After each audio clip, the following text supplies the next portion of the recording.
नमस्कार, मी डॉक्टर शिवारी वाघ, संचालक aspire education institute, Chhatrapati Sambhajinagar. विद्यार्थी मित्रांनो, महाराष्ट्र सीईटी सेलच्या वतीनं इंजिनिअरिंगची 2026-27च्या प्रवेश प्रक्रियेसाठीची रजिस्ट्रेशन प्रक्रिया सध्या सुरू आहे. अनेक विद्यार्थ्यांनी ॲस्पायर एज्युकेशन इन्स्टिट्यूटमध्ये एनरोल केलेलं आहे. बऱ्यापैकी सगळ्यांचे जवळजवळ रजिस्ट्रेशन झालेले आहेत. काही विद्यार्थी राहिलेले आहेत, ते येणाऱ्या पुढच्या 1-2 दिवसामध्ये पूर्ण होतील. या व्हिडिओच्या माध्यमातून एक अतिशय महत्त्वाचा परंतु विद्यार्थी हितासाठीचा विषय तुम्हाला शेअर करायचा आहे. तो म्हणजे 12वी सायन्स पास झालेला जो विद्यार्थी आहे, ज्याचा PCM ग्रुप होता, तर त्याला जर इंजिनिअरिंगच्या प्रवेश प्रक्रियेमध्ये भाग घ्यायचा असेल तर 12वी बोर्डामध्ये नेमके गुण किती लागतात, या बाबतीत विद्यार्थ्यांमध्ये प्रचंड संभ्रम आहे.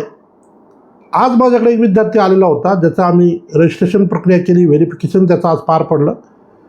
परंतु त्याचा एक मित्र होता की त्याला PCM ग्रुपमध्ये OBC कॅटेगरीमध्ये 120+ गुण आवश्यक असतात, तेवढे होते. परंतु त्याने इम्प्रूव्हमेंट एक्झाम दिलेली आहे. इम्प्रूव्हमेंट एक्झामचा रिझल्ट अजून आलेला नाही आहे आणि त्यामुळं आता रजिस्ट्रेशन प्रक्रियेत जाता येत नाही, या मानसिकतेत तो होता. मुळामध्ये ओपन कॅटेगरी जर असेल तर त्या विद्यार्थ्यांना महाराष्ट्राच्या इंजिनिअरिंग प्रक्रियेत जाताना 45% 12वी बोर्डामध्ये फिजिक्स, केमिस्ट्री, मॅथमॅटिक्समध्ये 45% मार्क 45% लागतात. आणि जे रिझर्व कॅटेगरी आहे, इन्क्लुडिंग EWS, SCBC, बाकी सगळे कॉन्स्टिट्युशनल रिझर्वेशन, ज्याच्यामध्ये SC, ST, NT1, NT2, NT3, VJNT, SBC, OBC या सगळ्या कॅटेगरीज, यांना फक्त 40% मार्क लागतात. परंतु विद्यार्थ्यांना सांगणारा असं कुणीच नाही आहे की बाबा तुम्हाला फिजिक्स, केमिस्ट्री, मॅथमॅटिक्स तिन्ही विषय मिळून 120 मार्क्स असतील रिझर्व कॅटेगरीमध्ये, तरी तुम्ही इंजिनिअरिंगच्या प्रवेश प्रक्रियेमध्ये भाग घेऊ शकता. यातही शासनाने एक सोय करून ठेवलेली आहे.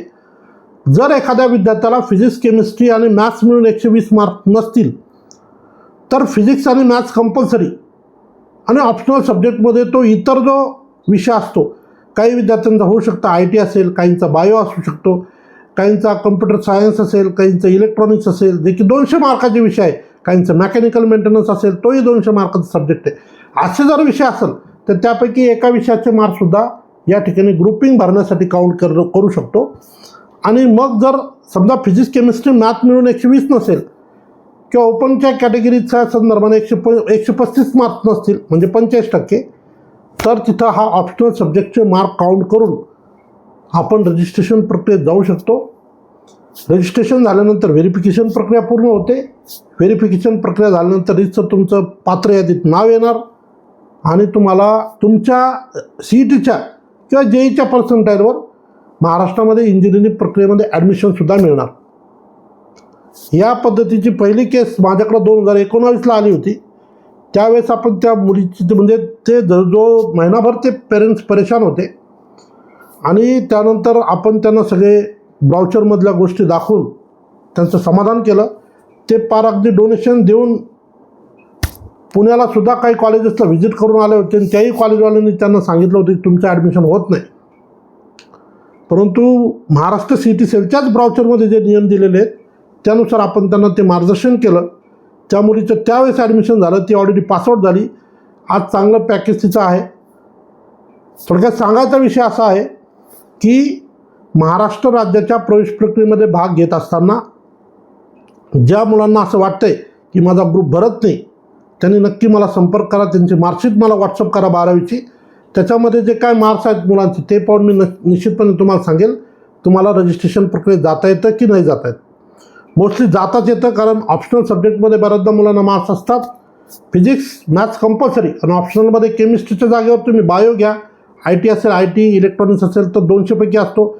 200 पैकी बऱ्याचदा इलेक्ट्रॉनिक्समध्ये मुलांना 190, 180 मार्क्स असतात. 180 मार्क्स असतील तर इलेक्ट्रॉनिक्सचेच 90 झाले आणि फिजिक्स आणि मॅथ्सचे 35 असेल तरी ते 70 झाले. 90 आणि 70 160 झाले, तुम्ही क्वालिफाय. 135च लागतात ओपनमध्ये. रिझर्व कॅटेगरीत फक्त 120 लागतात. त्यामुळं 12वीमध्ये कमी मार्क्स आहे म्हणून प्रवेश प्रक्रियेत भाग न घेणाऱ्या मुलांसाठी हा व्हिडिओ मी बनवलेला आहे. कारण अशा पद्धतीची एक केस आजच माझ्याकडं म्हणजे आली होती. त्यांचं रजिस्ट्रेशन येणाऱ्या काळात आपण करू. म्हणजे माझ्याकडे जो विद्यार्थी आला होता त्याचा तो मित्र होता, तर त्यांनी जी मार्कशीट मला दाखवली त्यानुसार त्या मुलाला PCMमध्ये पण 120+ मार्क्स आहे. हालाकी OBCचा विद्यार्थी जो ऑलरेडी PCMमध्येच इलिजिबल आहे आणि बायोचे काउंट केले तर त्याला 133+ मार्क्स काहीतरी होते, म्हणजे सहज तो त्या ठिकाणी पात्र होता.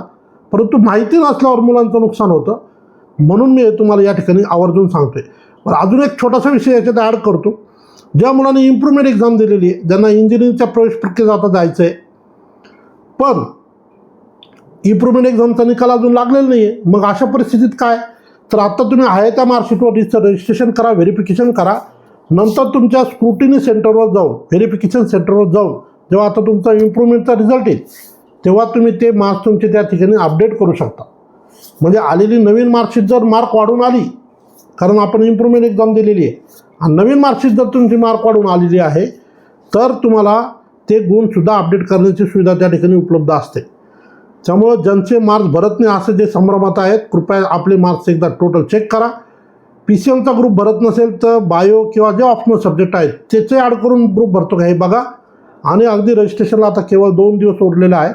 या वेळेचा आपण सदुपयोग करून आपलं रजिस्ट्रेशन करा, व्हेरिफिकेशन करून घ्या, जेणेकरून येणाऱ्या काळामध्ये आपल्याला या प्रवेश प्रक्रियेमध्ये त्या ठिकाणी जाता येईल. या संदर्भाने आपल्यापैकी कुणाला आमची हेल्प घ्यायची असल्यास निश्चितपणे आपण ॲस्पायर एज्युकेशन इन्स्टिट्यूटला त्या ठिकाणी व्हिजिट करू शकता. धन्यवाद.